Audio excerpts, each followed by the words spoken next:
ఇప్పుడు రీసెంట్ గా Elon Musk అయితే గ్రోక్ 3 వచ్చింది. అంటే ప్రతి AI టూల్ కి ఒక బెంచ్ మార్క్ వాల్యూస్ ఉంటాయి. ఆ బెంచ్ మార్క్ వాల్యూస్ లో ఇప్పటి వరకు ఉన్న అన్ని AI మోడల్స్ ని క్రాస్ చేసింది. బట్ టెక్నికల్ గా మనం ఒక ప్రాబ్లం ఇచ్చి సాల్వ్ చేయమనే దానికో ఒక ఏదైనా ఒక రియల్ టైం ఛాలెంజ్ ఇచ్చి చేయమనే దానిలోనో ఆ డిఫరెన్స్ కనిపించింది. సో అన్ని వాల్యూస్ ని అవుట్ పర్ఫార్మ్ చేసింది. ప్లస్ మస్క్ ఇక్కడ వేసినటువంటి బెస్ట్ స్టెప్ ఏంటి అంటే ఎవరైనా కూడా అది ఫ్రీగా ట్రై చేయొచ్చు. ప్రస్తుతానికి అయితే ఎటువంటి లిమిట్ లేదు. ట్విట్టర్ అకౌంట్ ఉంది అంటే you are ready to use Grok 3. Trial for free అన్నట్టు. సో వాళ్ళ కేసు తగ్గట్టుగా 4 ట్రై చేయమని మేము చెప్తాం.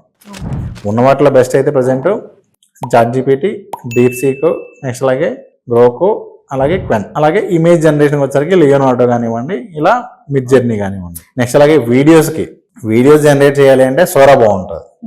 అలా కాకుండా ఇమేజ్ నుంచి వీడియో చేయాలి, ఆల్రెడీ ఒక ఎగ్జిస్టింగ్ ఒక ఇమేజ్ ఇచ్చి ఆ ఇమేజ్ రియల్ టైం వీడియో లాగా కావాలి అంటే మనకి క్లింగ్ కానివ్వండి, హేలో కానివ్వండి, అవి ఏం చేస్తాయి అంటే చాలా న్యాచురల్ గా వీడియోగా మారుస్తాయి. సో మనం ఇమేజ్ నుంచి వీడియోకి మార్చొచ్చు, టెక్స్ట్ నుంచి వీడియో జనరేట్ చేయొచ్చు.